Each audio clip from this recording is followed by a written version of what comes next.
வாழ்க வளமுடன். எல்லாருக்கும் வணக்கங்க. எல்லாரும் நலமாக இருக்கீங்களா? நண்பர்களே, பொதுவாகவே ஒவ்வொருத்தருக்கும் ஒவ்வொரு விதமான எதிர்பார்ப்புகளும் இருக்குதானுங்க செய்யுது. அப்போது நம்மளுடைய எதிர்பார்ப்புகள் பூர்த்தி அடைகிற மாதிரி ஒரு கிரகநிலைகள், ஒரு நேரகாலங்கள் வந்தால் மட்டுமே நம்மளுடைய எதிர்பார்ப்புகள் பூர்த்தி அடையும். கை நிறைய காசு பணம் இருந்தாலும் எல்லா வேலையும் நம்மளால் செஞ்சு முடிச்சிட முடியும் அப்படின்னு நினைக்க முடியாது. காசு பணமே இல்லைனாலும் அதுக்கான நேர காலங்கள் வந்துடுச்சுன்னா யார் எங்கே வைக்கணுமோ அந்த இடத்துல இந்த பிரபஞ்சம் வச்சுட்டு போயிட்டே இருந்துடும். இந்த பிரபஞ்சத்துக்கு மீறிய ஒரு சக்தி இல்லை. சிம்மராசி நண்பர்களுக்கு ஒரு அற்புதமான தருணம் இந்த பங்குனி மாதத்தில் வரப்போகுதுங்க. அதை பற்றி தான் முழுமையாக இந்த பதிவில் நம்ம பார்க்க போகிறோம். இன்றைக்கி பங்குனி மாதம் 1ஆம் தேதி வியாழக்கிழமையில் நம்ம இருக்கோம். சிம்மராசிக்கு அதிபதியான சூரிய பகவான், சிம்ம ராசிக்கு மட்டுமே அதிபதியான சூரிய பகவான் 8வது பாவகத்தில் அஷ்டமஸ்தானத்தில் போய் மறையக்கூடிய ஒரே மாதம் இந்த பங்குனி மாதம். பாதகம் அப்படின்னு தான் எல்லாரும் சொல்லுவாங்க. ஆனால் இந்த மாதம் நிச்சயம் சாதகம், பாதகம் கிடையாது. மீண்டும் இந்த மாதிரி ஒரு தருணம் வர்றதுக்கு 12 வருஷம் நம்ம வெயிட் பண்ணணும். 12 வருஷத்தில் யார் இருப்பாங்க யார் இருக்க மாட்டாங்கன்னு யாருக்கும் தெரியாது. யார் மூச்சு யார் கையில் இல்லை. வர நேரத்தை சரியான முறையில் பயன்படுத்திக்கிடணும். உங்களுடைய ராசியாதிபதி ராசிக்கு 8வது பாவகமான அஷ்டமஸ்தானம், 8வது பாவகம் அஷ்டமஸ்தானத்தில் இருக்கிறாருன்னா, அஷ்டமஸ்தானாதிபதி குரு பகவான் புத்திரஸ்தானாதிபதி, அதாவது 5வது பாத்தியத்துக்கும் 8வது பாத்தியத்துக்கும் அதிபதி குரு. 9வது பாத்தியத்தில் 9வது பாவகத்தில் இருந்து சுக்கிர பகவானுடைய நட்சத்திரம் சொல்லக்கூடிய பரணி நட்சத்திரம் 2வது பாதத்தில் 19 டிகிரியிலிருந்து 5வது பார்வையாக சிம்ம ராசியை பார்க்குறார். சிம்ம ராசியாதிபதி சூரியன் குருவுடைய வீட்டில் இருக்கிறார். குரு பகவான் நம்ம ராசியை பார்க்குறாரு. சரிங்களா? அப்போது சிம்ம ராசியாதிபதி சூரியன் குருவுடைய வீட்டில் இருக்கிறது மட்டும் சிறப்பில்லை. குரு பகவானுடைய நட்சத்திரமான புரட்டாதி நட்சத்திரத்தில் இருந்து உங்கள் ராசிக்கு 2வது பாவகத்தை பார்க்குறாரு. புத்திர வளர்ச்சி ஏற்படும். பங்குனி மாதம் 1ஆம் தேதி 2ஆம் தேதி 3ஆம் தேதி 4ஆம் தேதிக்குள்ளார புத்திரபாகியம் இல்லாமல் சிரமப்பட்டு இருக்கிறனுங்க, சின்னப்பட்டு இருக்கிறனுங்க, கஷ்டப்பட்டு இருக்கிறனுங்க, கவலைப்பட்டு இருக்கிறனுங்க, போகாத கோவில் குளம் இல்லை, பண்ணாத பரிகாரம் இல்லை, பார்க்காத வைத்தியம் இல்லை, இதுவரைக்கும் எனக்கு புத்திர வளர்ச்சி இல்லையே அப்படின்னு சங்கடப்பட்டு இருந்தால் உங்களுக்கு மிக சிறந்த ஒரு தருணம் பங்குனி மாதம் 1ஆம் தேதியிலிருந்து பங்குனி மாதம் 4ஆம் தேதிக்குள்ளார இந்த பிரபஞ்சமே உங்களுக்கு சப்போர்ட் பண்ணுற அளவுக்கு நேர காலங்கள் இருக்க தான் செய்யுது. இந்த தருணம் பங்குனி மாதம் 19 வரைக்கும் இருக்குதுங்க. ஆனால் 4ஆம் தேதி வரைக்கும் தான் மிக சிறப்பான நேரம். ஏன்னா 4ஆம் தேதி வரை உங்களுடைய ராசியாதிபதி குபேரர் பிறந்த நட்சத்திரமான புரட்டாதி நட்சத்திரம் சொல்லக்கூடிய குரு பகவானுடைய நட்சத்திரத்தில் ஏறி உங்களுடைய ராசிக்கு 2வது பாவகத்தை பார்க்குறாரு. 2வது பாவகத்துக்கு அதிபதியோட சேர்ந்து குடும்பஸ்தானாதிபதின்னு சொல்லக்கூடிய புதனுடன் சேர்ந்து உங்களுடைய ராசிக்கு 2வது பாவகத்தை பார்க்கக்கூடிய தருணம் சிறப்பு. பங்குனி மாதம் 2ஆம் தேதி சுபஸ்தானாதிபதின்னு சொல்லக்கூடிய கிரகம், 4வது பாத்தியத்துக்கு அதிபதி தானுங்க செவ்வாய். 4வது பாத்தியம் தான், 4வது பாவகம் தான் சுபம், சுபஸ்தானாதிபதி, சுகஸ்தானாதிபதி, மாதிருஸ்தானாதிபதின்னு சொல்லக்கூடிய கிரகம். சிம்மராசி நண்பர்களுக்கு செவ்வாய் தானுங்க.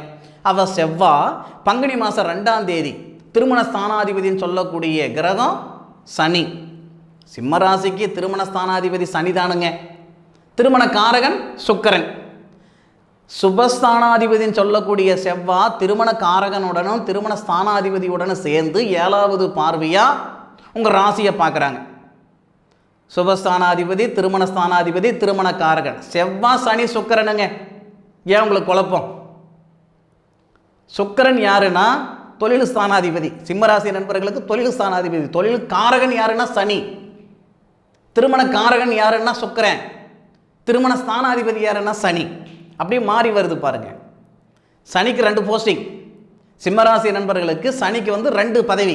திருமண ஸ்தானாதிபதி அவர், தொழில் காரகன் அவர். சுக்கிரனுக்கு 2 பதவி. கல்யாண காரகன் அவர், தொழில் ஸ்தானாதிபதி அவர். அப்போ இந்த 2 கிரகங்களும் உங்களுடைய ராசிக்கு 7வது பாவகத்தில் இருந்து செவ்வாயுடன் சேர்ந்து உங்கள் ராசியை பார்க்குறாரு. செவ்வாவுடைய வீட்டில் இருக்கக்கூடிய அந்த புத்திரஸ்தானாதிபதினு சொல்லக்கூடிய குரு யாருடைய சாரம் வாங்கியிருக்கிறாரு? பரணி நட்சத்திரம் 3வது பாத, 2வது பாதத்தில் 19 டிகிரியில் இருக்கிறார்.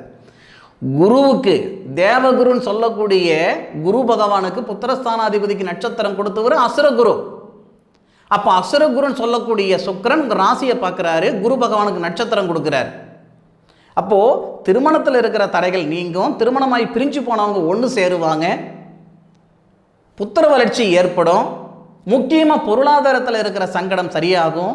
கழுத்து பிடிக்கிற அளவுக்கு கடன் பிரச்சனை இருக்குதுயா, இருக்கலாமா செத்து போயிடலாமான்ற மனநிலையில் நான் இருந்துக்கிட்டு இருக்கிறேன்னா இந்த தருணத்தில் பங்குனி மாதம் 1ஆம் தேதியிலிருந்து பங்குனி மாதம் 19 தேதிக்குள்ளார உங்களுக்கு நான் டைம் கொடுக்குறேன். நிச்சயம் உங்களுடைய பொருளாதாரத்தில் இருக்கிற சங்கடம் சரியாகிற மாதிரி ஒரு பாதையை உருவாக்கி கொடுத்துரும்.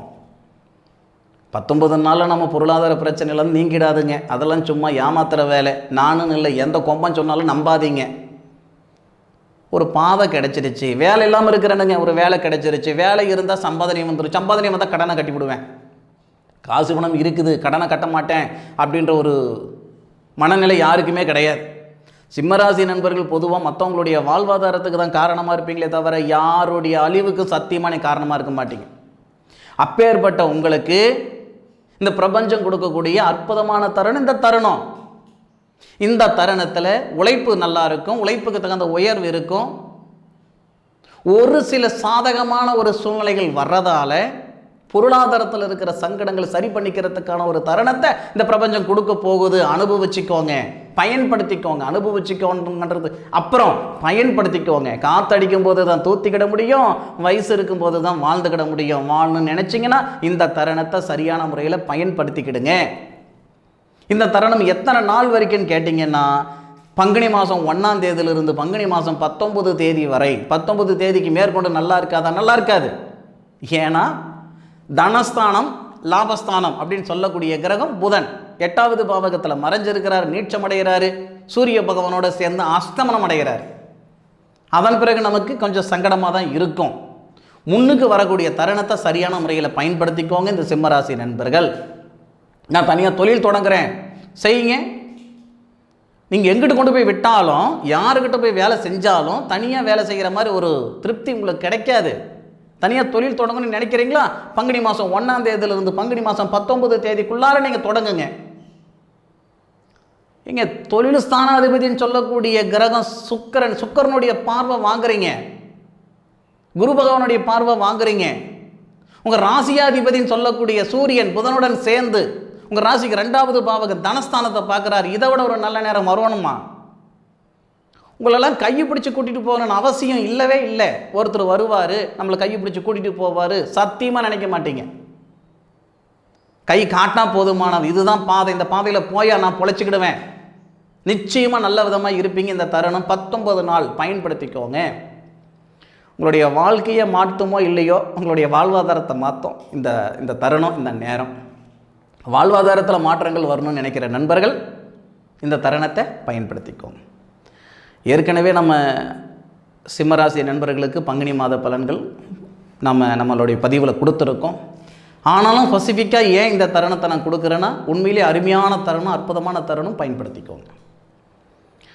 என்னுடைய பதிவு ஒரு சிலருக்காவது பயனுள்ளதாக இருக்கும் அப்படின்னு நான் நம்புகிறேனுங்க. என்னுடைய பதிவு கடைசி வரைக்கும் நீங்கள் பார்த்ததுக்கு மனசிலிருந்து மனமார்ந்த நன்றிகளை சொல்லிக்கிட்டு உங்களுடைய நண்பர்களுக்கு இந்த பதிவு ஷேர் பண்ணுங்கள். காசு பணம் கொடுத்து நம்ம உதவுறோமோ இல்லையோ ஒரு நல்ல கருத்துக்கள் உள்ள பதிவை நம்ம ஷேர் பண்ணும்போது அவங்களுடைய வாழ்வாதாரத்துக்கு ஒரு உறுதுணையாக இருக்கும். அதுக்காக சொல்கிறேனுங்க, ஷேர் பண்ணுங்கள். மீண்டும் அடுத்த ஒரு அற்புதமான தருணத்தில் உங்கள் அனைவரையும் சந்திக்கும் வரை உங்களிடமிருந்து விடைபெறுவது உங்கள் வீட்டு ஜோதிட நண்பனான மா காளிதாஸ் மணிகண்டன். திருச்சிற்றம்பலம். வாழ்க வையகம், வாழ்க வளமுடன்.